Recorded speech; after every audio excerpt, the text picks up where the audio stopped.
Okay, in this video we're going to add another bit of mouse-based interaction, and I always think this one really makes the project quite interesting and really showcases the what you can do with object orientation, and that's the ability to dynamically add more walls but using a right click. And the way we're going to do it is that when you right click, just put the mouse down, right button down, you start drawing a wall at that point, and then as you move across or up, it will move that wall whilst, again, you've got the mouse down.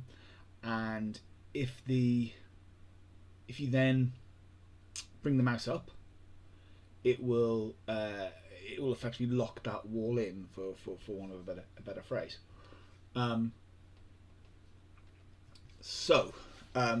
Now there's kind of an easy implementation of it where you can only draw walls that go forward or backwards, and then you can make it a little bit more complex, and that's all to do with the fact that if you take the first point you click on the screen as the first point of the wall, the first point of the wall is always the leftmost point or the topmost point. And then as you move to the right and as you move down, that's effectively creating the length and deciding whether or not it's horizontal or vertical. If you go backwards, you've got to start recalculating the X and Y position. It can be done, but it's a little bit more complex.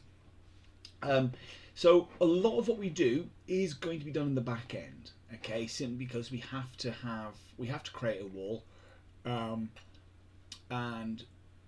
we're going to be building on that wall as we go along, okay? So what I'm going to do is I'm going to first of all create a wall object here. I'm going to call it a building wall. Okay.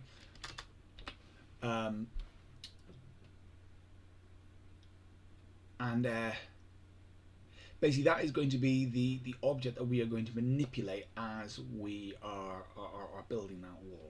Okay, quite simply. There's going to be a number of functions that we're going to be able to call in. Let's go down to the bottom where my functions are. Okay, and so let's call it public void start wall. And so this is when I basically say I'm going to start building a wall, and I need to know an X and Y position.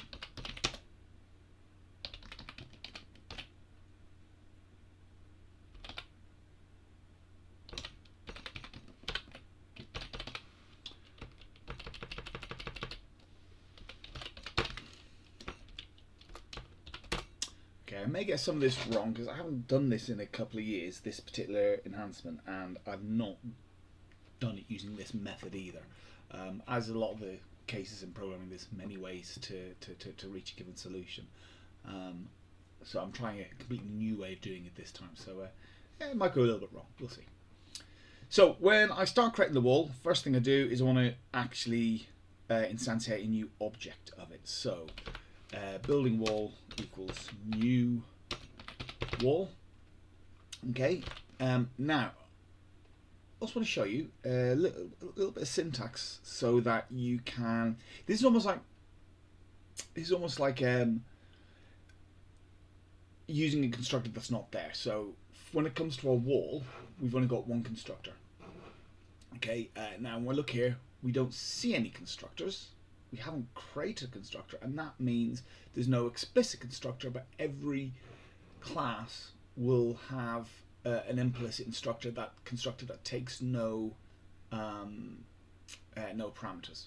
Okay. Now we could create a constructor where we could pass in, XPOS or YPOS and things like that, and various different variations, like we've done with ball.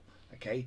Another option is on the same line when you're creating a new object, you can put in curly brackets after and see, look, it's given me an option of all the different properties that are available on that class. And I can just say XPOS equals new XPOS and YPOS equals new YPOS. And that's just a way of, it's just a neat way of effectively where there is no constructor for it, instantiating some of the properties within the object as you create it. Otherwise, I would just say had building wall dot xpos equals new xpos building wall dot ypos, and it's it's a neat way of doing it. So I've created my wall, and I've created the xpos and the ypos. Actually, I will create a length. I'm going to set the length to 0, okay, which means won't show anything, but that's fine. And the orientation to be horizontal because it's the first one in the list. Doesn't matter what it is at the moment. And then the dampening to equals 0.85, I believe is what I decided I would use for them. I'll be honest, I probably won't do anything with dampening in this, but it's something, by making a parameter, it's something that you can create other bits of interactivity to change the wall dampenings as you're going along for specific walls. Okay, so that creates my wall, and now I want to add it to my list of walls. Now this is quite important. I'm going to kind of talk through what is happening here. Okay, so when you create a instance of an object, so that's effectively this line of code here is creating a new object of class wall, and this building wall is just a reference to it. Okay, and as soon as this function finishes, actually no, building wall is a it's class level. So as soon as this object that we're in disappears, that reference disappears. However, if anything else references it, the object lives on. And so, for example, the next time I come in to start a wall, this is now going to point to a completely new instance of wall. However, what I'm doing now is I'm also adding it to this list of walls, and that means even when I start building a new wall, the old wall will still be there. Okay, so first thing I do is I add it there, and then when I come to start building a new wall, and that gets set to a new value, then the original will still be in there. Okay.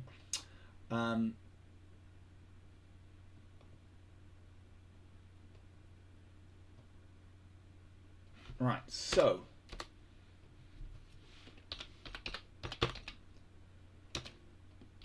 now I'm going to create a function to update wall.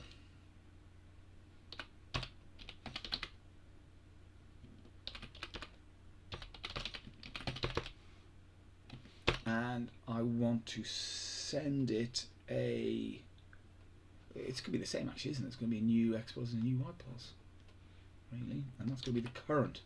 It's always based around the current xpos and ypos of where the mouse currently is. I'm going to just so we're clear, actually in uppercase U because it's a function. Just so we're clear that we're talking about the building wall here. Okay, and the building wall is the wall that's in the process of building. So what I want to have is a situation that as you're drawing it, you're seeing the wall grow or shrink whilst you've got your finger down.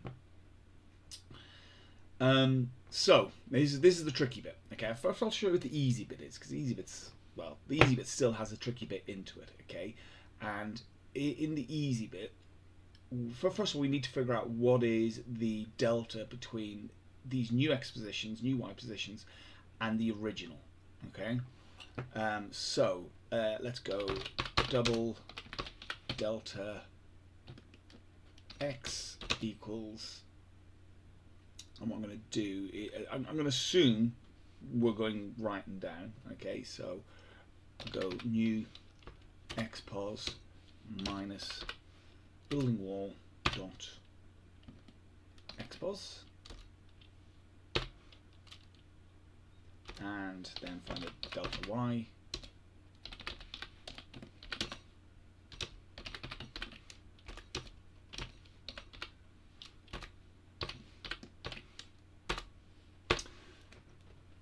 And then quite simply, I want to see which one's bigger.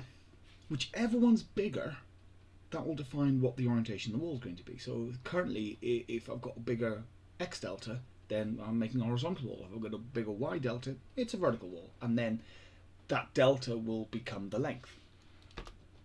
So if and you know, I'm going to choose one of them to be the dominant one, so that if they happen to be equal to, it will go down. I'm going to go horizontal simply because x is first on the list there, but this could go either way.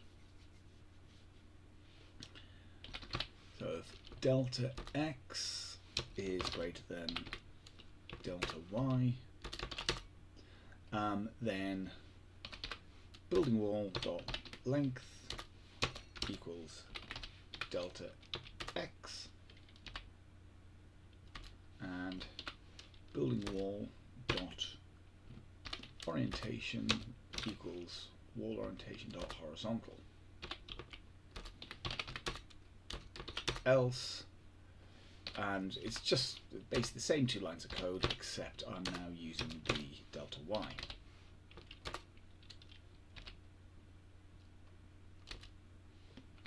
Now it's giving me an error here simply because delta y is a double, the length is a integer, but I'll fix that in a second.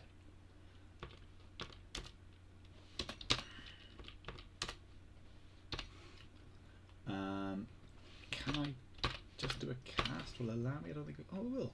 There we go. I mean, that will round it up, round it down. I don't care, I'll be honest. I accidentally set it to build. My mistake. Apparently I've got an error in there somewhere though. No, it didn't think it did. Must have done that before I'd finished typing it in. So that's the easy one done. Okay. Now what that doesn't take into account is if I move my mouse to the left or up. So in order to get that working, one of the first things I need to do is I need to make this sum here to be absolute. Okay, and there is a class for doing maths, and it has a whole lot of static static functions you can use. Because unfortunately, a lot of programming, whilst it's good for us in the fact that a lot of programming is English based, it is American English based, and as a result, the class is math, not maths. And you've got, well, you can see there, like find square root. There's a constant for pi. One of the things you always learn, what's an example of a constant pi, and you can see there, this is a const. It will never change. And you've got functions for power, absolute, max, and you can see that these are all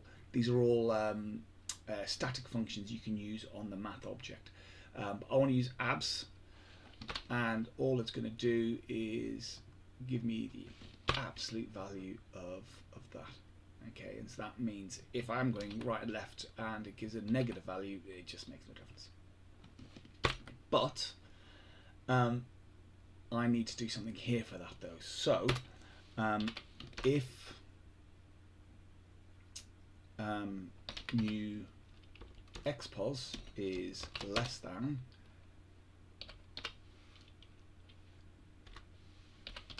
building wall dot xpos, why did I put a semicolon at the end of that? Then building wall dot xpos equals new xpos.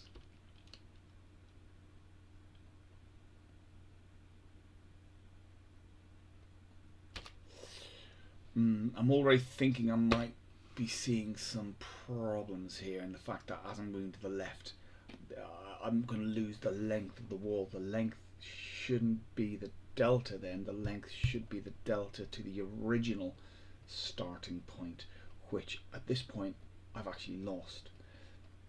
So I'm going to have to set some new variables here.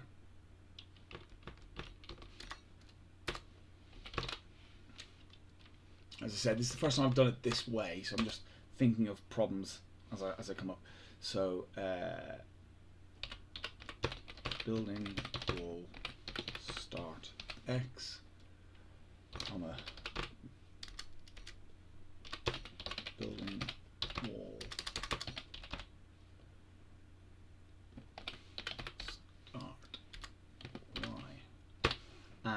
when I start the wall, I want to set at that point my start, my building wall start x is going to be equal to new x pause, and that won't change.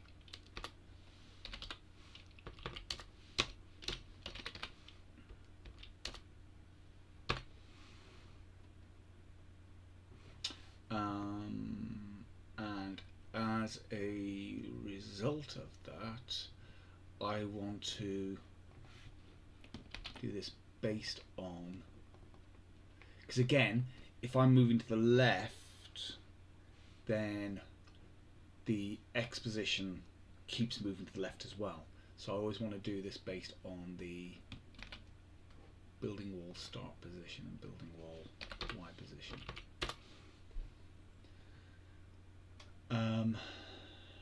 So that means that's going to be the length. So the length then is correct. That fixes it, I think, actually then. Because then the length is always based off the starting x position and y position. But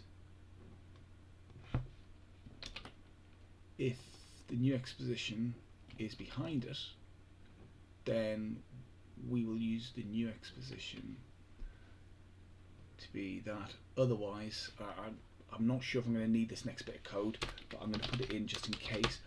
Otherwise,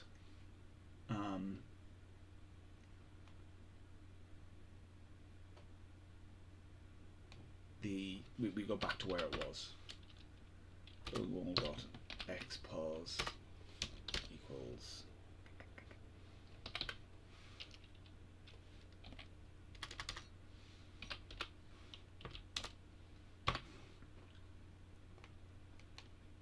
I'll do the same on this side, except it's all about y.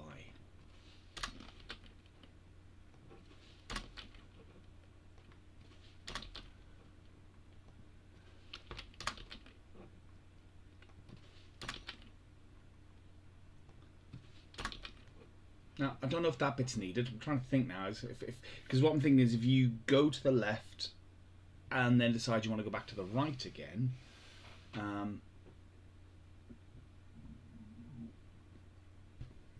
then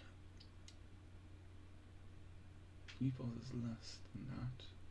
Yeah, I think we will need that just in case. Okay, so that's all the calculating on the back end then, as it were. So now what we want to do is go back to the XAML, and we were here in the previous one, we added all this. Now we want to find the mouse right button down and mouse right button up, and we want to start them off.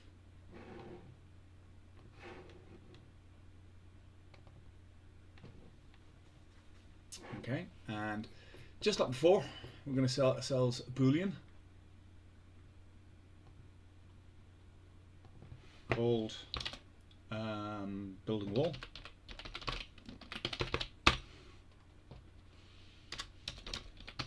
False to begin with, and exactly as before, if the mouse right button is down, then building wall equals true.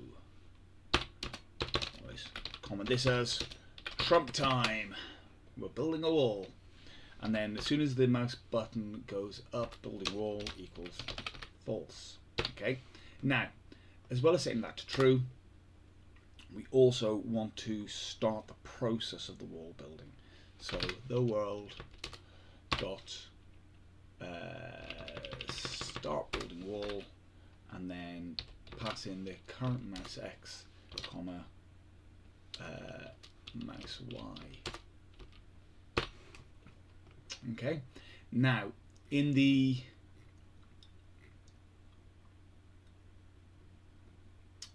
update, again, if building wall, then the world dot update building wall with the current mouse x, comma mouse y,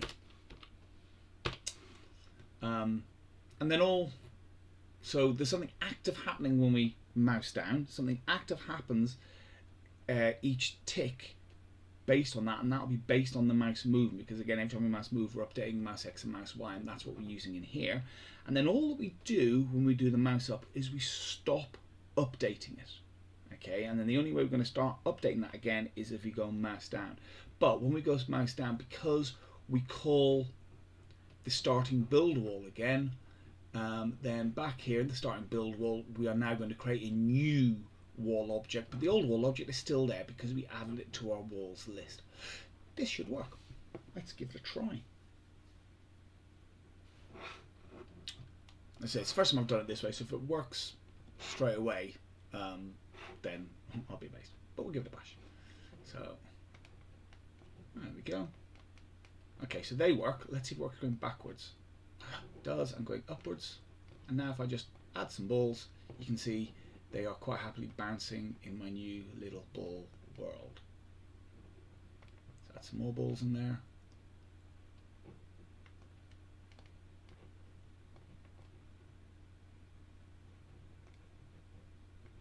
And I can add as many walls as I want, but much like having loads of balls in there will affect the performance, so will having loads of walls in there. Very strange unsquishing effect that we have there. Okay, so now I have been able to dynamically add walls. That's probably the most complex part, I think, of the program. And we're now for elements there. In fact, there's only one standard bit of functionality I want to do, which is add the bounce functionality, and that will be, I think there's about a 20-minute plus video. That'll be like a 2-minute video. Okay, good luck with that.